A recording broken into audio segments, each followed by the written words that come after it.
dadka sida dhaqaalooda ku bixinaya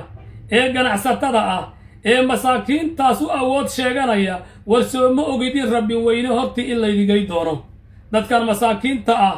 ee iyagu meelay galaan la ee danta iyo duruuftu meesha dhigtay markaad awoodda u sheeganaysaa waxa ilaahay subxaanahu wa tacaala noo tilmaamaya dadku hadday xoogaa dhaqaale helaan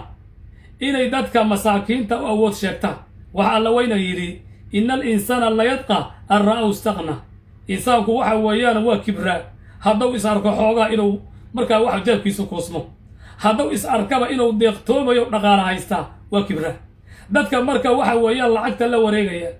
ee dadka masaakiinta maalin walba dhulay u siman yihiin ilaa ninka loo barakicinayo laftigiisuba dhulka isagu male waa dhulkii ka dhaxeeyey dadka ka dhaxeeyey masaakiinta uu xaq leh haddii wax laga qaadaya iyaga in laga qaado